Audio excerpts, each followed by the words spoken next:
Our scripture reading for this morning devotion is from the book of Nehemiah chapter 13. Nehemiah chapter 13 from verse 1, and I'll read. On that day they read from the book of Moses in the hearing of the people, and it was found written that no Ammonite or Moabite should ever come into the assembly of God, because they had not met the children of Israel with bread and water, but hired Balaam against them to curse them. However, our God turned the curse into a blessing. So it was, when they heard the law, that they separated all the mixed multitude from the people of Israel. Mwari vakuudzweni kuda kushukura wanyanda verenga pano just after the construction of the wall of Jerusalem. Vanhu vagara pakawanikwa nguva yekuti vachiverenga shoko raMwari, and it was read from the book of Moses. Ndokubva paverengwa zvine chekuita nemarudzi mairi, the Ammonites and the Moabites who were among the people of Israel. Shoko richiti havatenderwi kuti vave pakati pevana veIsraeri nekuda kwezvikonzero zvekuti they were against the move of God with the people of Israel. Vakanohaya Balaam kuti auye kuzotuka kuzokesa, asi Mwari ndokubva vashandura chituko chikava ropafadzo. They did not meet the people of Israel with the bread and water. So Mwari ndokubva vati rudzi irworwu rwakaramba kusapota uye nekumira nevana veIsraeri mukati merwendo rwavo rwokuenda kuKenani. Zvikadii havatenderwe kana kuti havafanirwe kuramba vari pakati pevana veIsraeri. So panguva yaNehemiah vanhu vavaka rusvingo. It was unfortunate that kuti vanhu vakasarudza kuverenga shoko after the construction of the wall, zvekuti vanga vatogara mukati meJerusarema uye vanga vatovaka rusvingo reJerusarema with the people of Moab and Ammon. So shoko parakaverengwa, their eyes were open, because the word of God is light. Light rikavapo rinoexpose, rinoita kuti ugone kuona. So the word is light. Shoko rakavachiedza mavari, ndokubva vaona kuti ava tinawo pakati pedu havatenderwi kunge vari pakati pedu nekuda kwezvikonzero zvokuti they did not meet the people of Israel with the bread and water. Ringarevei shoko iri muupenyu hwedu nhasi? Pane pfungwa dziri matiri dzinoda kuti kana taverenga shoko raMwari tigone kuoneswa kuti pfungwa iyi haisi yaMwari. Why? Because these enemies were inside. So there are times that you are being fought or kurwiswa nevanhu from outside. But there are times that within you, inside you, your mind is corrupted by the devil to an extent yekuti zvinonzi zvekwaMwari zvinofanira kunge zviri muupenyu hwako wakasvika pawakazviignore. Especially nyaya yataurwa panapa, they did not meet the people of Israel with the bread and water. These are physical needs in life. Zvekuti Mwari vakatsamwa kuti vanhu sei varamba kupa vanhu vangu chingwa nemvura. So mukati memunhu munogona kuita pfungwa yekuti aiwa the physical haina basa, we are just spiritual, we are going to heaven. That mind inobva yava an enemy nekuda kwekuti Mwari une zvaanoda kukuitira uye zvaanoda kuita muupenyu hwako in the physical dimension, but already wakaisa a blockage because you don't believe or trust that God can do that thing. Mwari vanoita chinhu ichocho. Ndiri kuti kudii? Tine vanhu mukati mekunamata vaine pfungwa dzekungoti we are just going to heaven, everything tiri pano pasi, we don't care about it, we are destined for heaven. Yes, kune kudenga kuri kuendwa, but the truth of the matter is we are on earth as an assignment. Tine zvatofanirwa kuita, uye mushoko raMwari kune vhangeri rine chekuita nebread and water. Bread and water is just a shadow picture of the physical needs of men on earth. Zvakatsamwisa Mwari kuti rudzi rwaAmoni neMoabhu havatenderwi kuwanikwa vari pakati pevana veIsraeri nokuti havana kuda kuti vana veIsraeri vawanewo chingwa kana mvura. So pane pfungwa ingangodaro iri mune munhu ine kakuramba, kakusada, kakusatenda, kakusanzwisisa kana kakusagamuchira kuti our God, Mwari mweya, vanoadresa futi maphysical issues ari earthly. Shoko rinoti nemavanga aJesu takaporeswa. Chinoporeswa iflesh, inyama. Chinoponeswa ispirit, mweya. Zvoreva kuti pavhangeri raKristu rine two dimensions, the physical and the spiritual, and the two, those known as super and natural, zvinoshanda pamwe chete. So there are times ekuti hatina kugona kuva fruitful pama assignments edu atiri kuita muupenyu nekuda kwekuti nyangwe spiritually tiine shungu tichida, but the physical hatina understanding, believing nekuzozwisisa kuti tinozviblenda sei kuti tigone kubudirira, nekuda kwekuti wakaipa wakazevezera mupfungwa dzedu tikava nekungotendawo kuti aiwa zvipano hatina nebasa rese, we are destined for heaven. So shoko parakavhurwa rikaverengwa, Mwari ndo shoko raMwari ndokubva ravazivisa kuti the people of Ammon and Moab, they are not allowed to be among you. The people of Ammon and Moab, mindset inoramba the physical, mindset isingagone kugamuchira kuti Mwari wedu, we can also work in the physical dimension to help you to achieve zvinhu zvaunodesire kana kuda kuita in the spiritual. Sister Mtasa Ezel, may the good Lord bless you. Thank you so much for tuning in. So, shoko raverengwa, vanhu vakava nekunzwa nekunzwisisa, uye they were empowered. Nokuti Bible rinoti vakabvisa, when they heard the law, they separated all the mixed multitude from Israel. Kurati panguva yese shoko risati raverengwa, vaigara vari relaxed, vaine maenemies. Shoko risati raverengwa, meso asati avhurika, vasati vanzwa zvokwadi yaMwari, vaigara nevana vaAmoni nevana vaMoab as brothers, as family, yet they were enemies of the people of God. So the danger yekusaverenga shoko inoita kuti ugare munguva yekuti unogara nezvisingadiwe naMwari, but uchizviaccommodata, uchizvitambira nekuda kwekuti the word harina kunge raverengwa, because the word of God is light. So time yavakagara nevana vaAmoni nevana vaMoab, they were in darkness. Nekuti pakazoverengwa shoko, it's just a picture yekuti pakaintroducwa light. Ndokubva vazoona kuti among us, pakati pedu kune rudzi risingadiwe naMwari kuti riwe pakati pedu. So on this text, marudzi aya aAmoni naMoab. But in our life today, mindset, pfungwa isingagone kugamuchira kumwe kuita kwaMwari kuri physical or natural realm.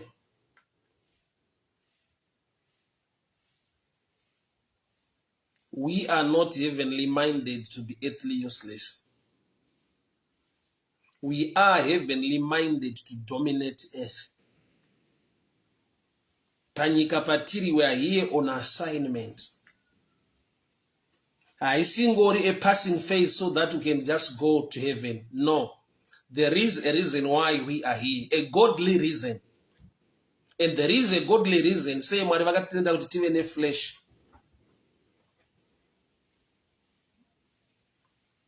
So the sons or the people of Moab and Ammon vakagara nevana veIsraeri muJerusalem kusvika pakazoverengwa bhuku. Ende ndati bhuku ishoko, ende ndati shoko ndiJesu, uye Jesu ndiye chiedza, which means vakagara nezvisingadiwe naMwari nokuti vanga vari murima, vanga vari mutime of ignorance. Bhabha rinoti kuchema kungauya usiku, asi mufaro unouya mangwanani. Kureva kuti vakagona kuaccommodata, vakatambira rudzi rusingadiwe, vakararama navo nekuda kwokuti bhuku harina kunge raverengwa, shoko havana kunge vari ravo. Sibongile Mukwendi, may the good Lord bless you. Thank you so much for tuning in.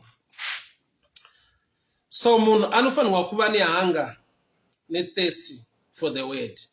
Why? Because the word is light. The light kana ravapo rinoexpose zvinhu zvisingadiwe zvawagara nazvo for a long time. Urwere Mwari havaude panyama yako, saka shoko richiti nemavanga aJesu takaporeswa. Kureva kuti utano is your portion.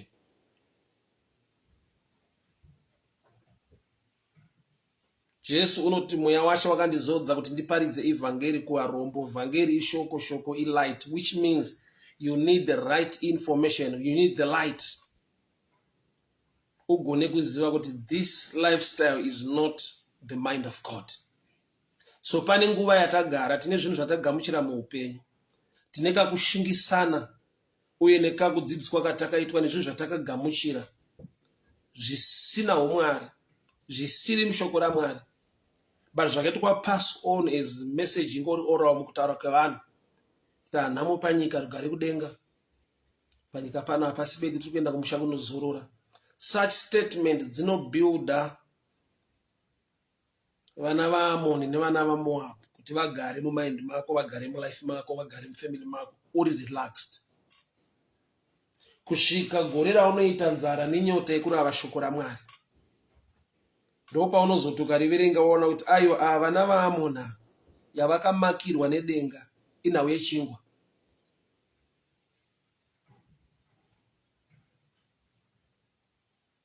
Vana vaAmoni nevana vaMoab chavanga vakamakirwa havana kuita meet the people of Israel with physical needs.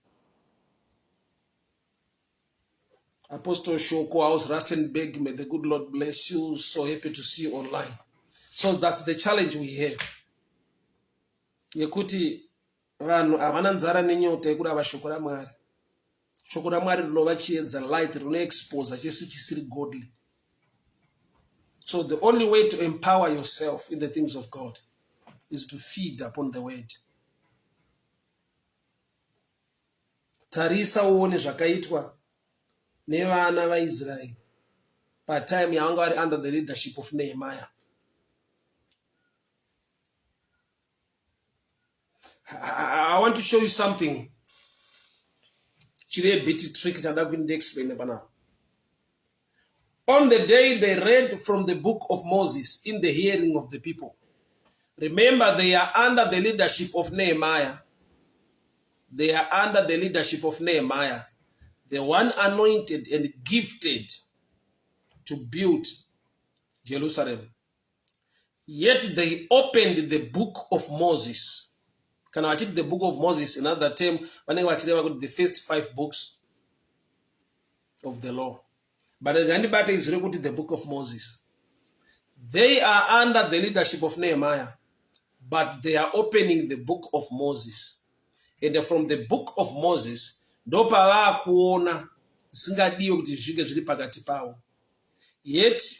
under the leadership of Nehemiah, but they opened the book of Moses. What it simply means in our times, Mabel Magarira, good morning to you. It simply means this. Even a kingdom mindset more than a church mindset. Ukavane a kingdom mindset, wawane a mind, it is so broad, it is so open up for the things of the kingdom. Waane kutenda kuti Mwari aite zvinhu kuchechi kwedu bedzi, but Mwari une varanda vake pasi rese vaanoita nawo zvinhu, vaanopa zvizaruko zviri different. You need to open the book of Moses even under the leadership of Nehemiah. Tine vanhu vakapiwa dzidziso dziri so biased, dziri so dangerous from their leaders kumachechi kuti hakuna umwe munhu waMwari waunonzwa, I'm the only man of God. Read my books, get my teachings. The truth iripo pa kingdom ndeyekuti you can also learn from the book of Moses when you are under the leadership of Nehemiah. Why? Nehemiah is gifted in construction. He is gifted in building. But Moses as a leader, anga aino grace ne gift in certain areas. So munovaka muri under the anointing of Nehemiah. but munofaita marudzi asingadiwe pakati penyu muri under the grace of the teaching of Moses. Mwari unodana vanhu vazhinji ovapa nyasha dzakasiyana siyana, ovagovera zvipo zvakasiyana siyana for the better of the kingdom. So munhu kana asina a kingdom mindset, aine a church mindset, aine a doctrine yakamumbunyikidzwa kuti there is no other man of God besides me, uchararama nevana vaAmoni nevana vaMoabhu pakati pako, uchagara navo. Why? Nokuti under the anointing or the grace upon Nehemiah, hamugone kuona zvinhu izvozvo mukapiwa simba rekuzvifaita. But mukava under Nehemiah, but Nehemiah are flexible kuti anogona kukutenderai kuvhura the book of Moses, another man of God. Zvinoita kuti mugone kudzidza uye muve empowered, mutakure dzimwe nyasha dzekwaMoses muri under the leadership of Nehemiah. That's where the challenge is now in the body of Christ. Vana vekweNehemiah havatenderwe kuvhura bhuku raMoses, iye Moses ari muranda waMwari. Vakangoudzwa kunzi Nehemiah is our leader, is our father, is our covering, but you need to learn from others as well.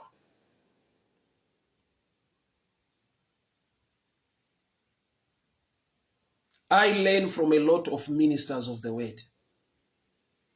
I've got an open mind concerning the kingdom of God.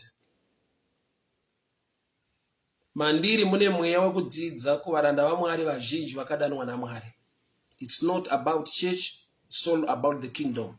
Why? Nokuti dziriko nyasha muri under the leadership of Nehemiah dzekuti munovaka rusvingo mukatopedza, but mukashayikwa mukana wekuvhura the book of Moses, munogara ne-enemy inside, nokuti hamuna revelation inoexpose the enemy inogona kungowanikwa bedzi under the grace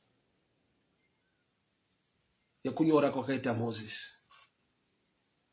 So it's good kana uri mature mu kingdom. Handisi kukuticha kupanduka, ndiri kukuticha kuexpanda mind yako concerning the kingdom of God. Uri kuupgrade knowledge, uri kuenda pane imwe level. Kuva ne a mind inogona kuziva kuti Mwari unodana vanhu vake ovagovera nyasha dzakasiyana siyana. Pane paunofanira kubatawo bhuku raunoverenga. Vanhu vakadanwa naMwari vanonyora mabhuku vakawanda, vakagoverwa nyasha dzakasiyana siyana dzavakaita in written form, zvaunogona kudzidza zvikabuilda upenyu hwako zvisingawanikwe kuchechi kwaunopinda. Iyi haisi statement yekuti buda kuchechi kwenyu, i statement yekuti chechi ngaibude mauri, kingdom itore ushe. So that you can be flexible now to open the book of Moses when you are under the grace of the leadership of Nehemiah. Why? Because it was through the reading of the book yakaita kuti vagone kudzinga nekubvisa zvisingadiwe naMwari pakati pavo, zvavanga vagara nazvo vari under the leadership of Nehemiah. Hazviite Nehemiah kuti aregere kunzi munhu waMwari haana zodzo. Zvinomuita a man called by God for a special or for a different assignment than Moses. So mu kingdom yaMwari hamuna competition, but we complement each other. Nekuda kwe different grace, gifting and callings in the house of God.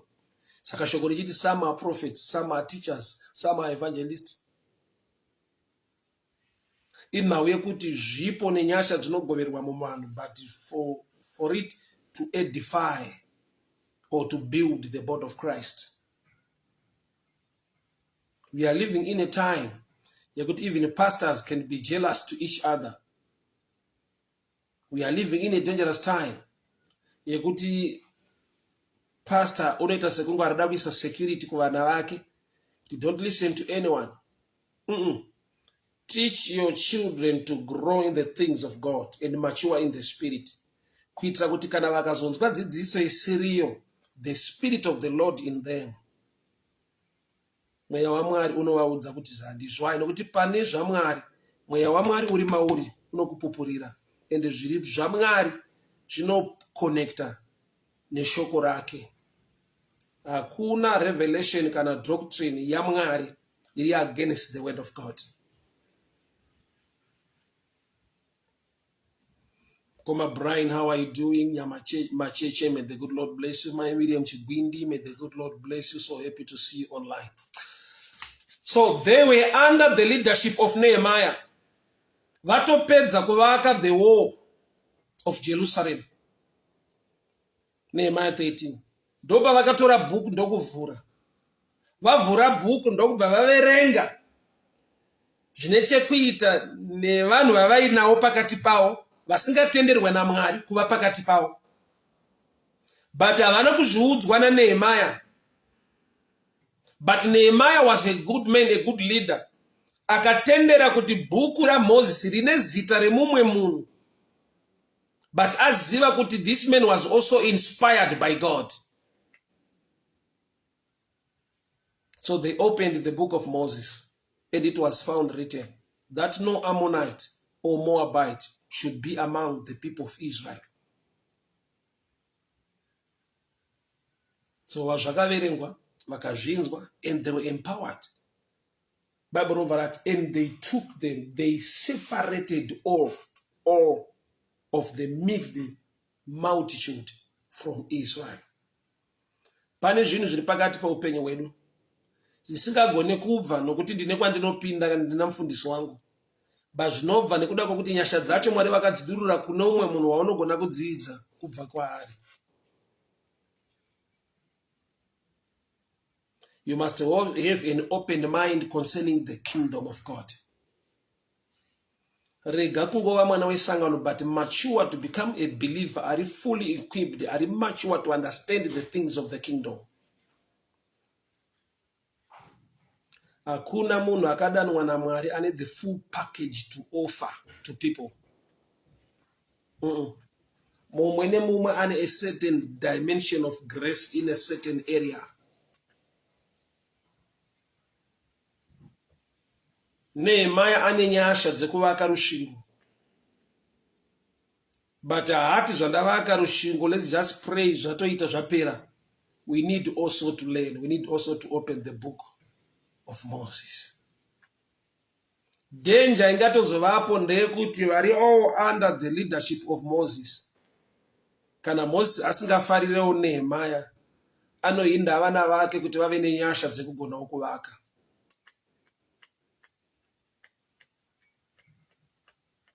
Dai Mwari vatibatsira, Mwari vatiwandira nyasha. Mwari wakadana vanhu vake vazhinji vane nyasha dzakasiyana siyana, vaita zvinhu zvatinoona nemeso edu, vaachivha nekusimuka in the things of the kingdom. But dzimwe nguva unenge uri under the leadership of Nehemiah, who does not allow you to open the book of Moses. Saka kune dambudziko risingabve pauri, kwete nokuti hauna mate Mwari, but hauna an open mind in the things of God. Nokuti Mwari vakaunza help. For example, John 4. Jesu ndiye Messiah, akamirirwa futi nevanhu vekuSamaria. Asi mukadzi weSamaria anoti takamirira Messiah, achitaura naMessiah wacho. Atouya, atoripo, iye anoti takamirira. Chikonzero, arerwa mudoctrine yekwaNehemiah, yemadzibaba avo, yekuti maSamaria nemaJudha haadyidzana. Saka kana Messiah akauya ari muJudha, iye anotoramba akamirira nokuti vagara vane mutemo, vane doctrine yekuti from this side hakuna chakanaka chinoita. Sekutaurwa kwazvaitwa kubva kare kuti is there anything good that can come out of Nazareth? Mwari ndokubva vatendera Jesu kubuda muNazareta, iri nzvimbo yakashoreka yainzi kune here chakanaka chingabuda kubva muNazareta. So vanhu vakashaiwa an open mind concerning the things of God or concerning the kingdom of God, vanorarama nguva refu, vanogara vaine mamwe maproblems, mamwe machallenges. Kwete nokuti Mwari haadi kuti vanhu vabude matambudziko ane machallenges iwayo, but nokuti vanhu vava vakambunyikidzwa, vakamanikidzwa, havatenderwi. So you can free yourself. Kana kuna akakubata mindset yako akakudzvanyirira kuti I'm the only man of God, called by God. Usateerera vamwe painzwa. Hongu kunze uku kune dzidziso dzenhema dziriko, asizve dzezvokwadi dziriko. Hazvigone kuwana fake money pamarket kana original yacho isiko. So kuveko kwevafundisi nevaprofita venhema isaini yekuti vezvokwadiwo futi variko. So paunopiwa warning kuti hasi wese wekuteerera, warning ngairege kuva a limitation kuti hauchagonawo kunzwa vamwe. Why? Because pane zvinowanikwa mu the book of Moses, imo muri under the covering, the leadership of Nehemiah. Joy Awadi, may the good Lord bless you. Shalom Nyambo Nyoni, may the good Lord bless you. So people of God, hear me very well. We are living in a time yekuti dambudziko iroro unaro uri under Nehemiah. Ani zvaanoedza kukuudza, anogonawo kukunamatira, and things won't change. And kuti akupe that simple understanding yekuti just try the book of, open the book of Moses. Anenge akuti aiwa una faith, hausi serious, kana kuti aiwa ndofunga seed yacho Maria waunza ishoma wazodi. Such of stories and manipulations noitika. Nekuda kwekuti iwo washaiwawo an open mind concerning the things of the kingdom. Doctors are so professional to an extent yekuti kana mumwe ari dentist ukauya une dambudziko reziso, angatokupa business card or phone number okukurefer kuna optician anoita nezvemaziso. They are all qualified doctors that they are so professional to a level yekuti haadi kuatenda chinhu chaasina kuspecialize nacho. So they are so professional, they refer you somewhere. The danger in the body of Christ, ndeyekuti watouya kwandiri handingakutendere kuti uendewo kune umwe munhu for different reasons. Zvikuru sei kuti uye a member to me or to my church, which is an error. Instead of building people, we are building churches. That's where the mistake is in our generation now. Instead of building people, we are building churches. Church inovakwa asi vanhu vari muchurch havavakwe. Because kunonzi kuvaka vanhu nekubuilda vanhu in the kingdom of God is to show them the truth, to open the mysteries of the scriptures and reveal to them.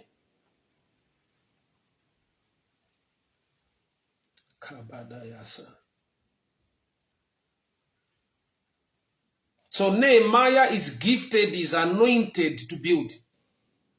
He carries such a grace, it is so powerful. Zvokuti Moses haangagone kuita zvinoitwa naNehemiah. But apedza kuvaka ngaave humble enough kuti let us open the book of Moses. So sometimes the challenge now iripo in ministry ndeyekuti a young minister anogona kunge awana that revelation ototsanangurira vanhu kuti we can learn also from this man of God, from this man of God, from this man of God. But an elder now ari mu ministry, or a big pastor, let him put it this way, a big pastor will never and ever point you to learn from someone mudiki kuva kwaari. Yeah, because sometimes they think all things in the kingdom they work by experience, which is not true. experience in my areas I not touch and kuweka. But grace or revelation is different. That's why Bishop Eli, 1 Samuel, Bishop Eli, vari muoffice, Mwari vakatanga kushedza Samuel. Bishop Eli, by revelation and humility, vakati kuna Samuel, whatever the Lord tells you, please don't hide it from me. Havana kuti hazviite kuti Mwari vataure newe, I'm the one in the office, I'm the elder, I'm the bishop of the house. No, he was humble to such a level yekuti akati, whatever the Lord tells you, please help me to know.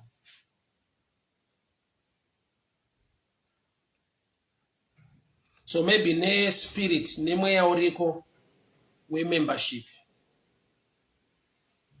zvakaoma kuvhura the book of Moses uri under Nehemiah. I have read books. I read books from different ministers of the word. It would be unfair not to allow you to learn from others. That's unfair. That's not of God.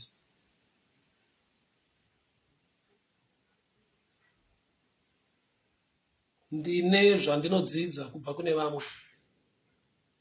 So iwe kudzidza kwako kukagumira pandiri, kana kuti ndikakumanikidzira kuti I'm the only pastor, I'm the only man of God, dzidza kubva kwandiri chete.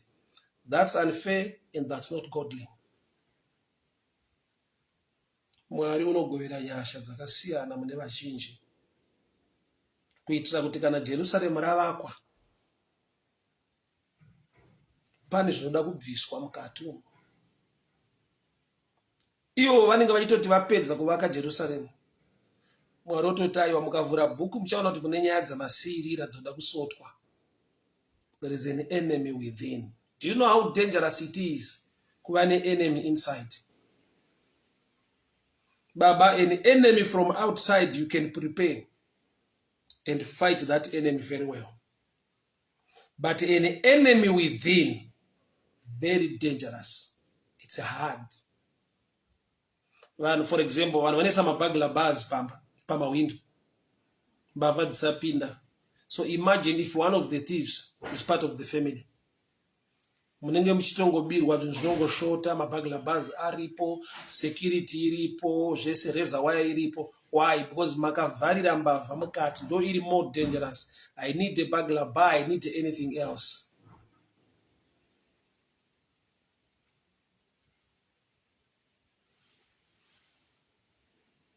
Mwari vatibatsira. Tava the body of Christ in really open-minded concerning the things of the kingdom.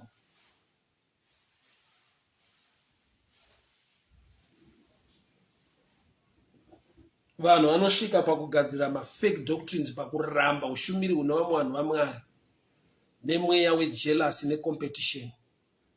But deep down vachitoziva kuti God can do this. But vanoti kana Mwari asina kuita chinhu ichocho nemi, it's not of God.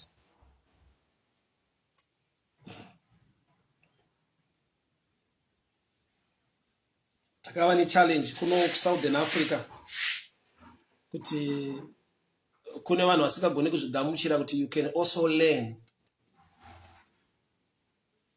from somebody asiri muno muZimbabwe but ari munhu waMwari. How can you travel to Ghana? How can you travel to Nigeria? Muna Mwari ere. The same statement. Ku Ghana hakuna Mwari ere. You know, spirit yako inowa connected to somebody. It's a spiritual connection. Aine distance.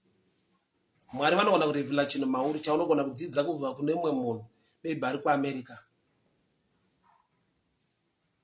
I read books from Bishop David Oyedepo. I love that general. I learn from him a lot. There are so many.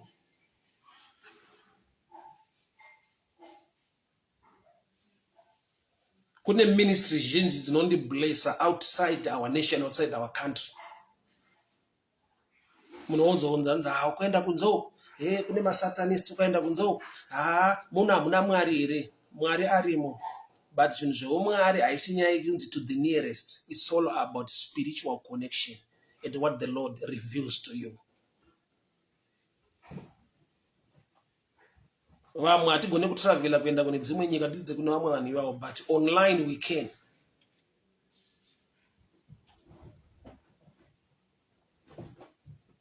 An open mind concerning the kingdom of God, it is so important.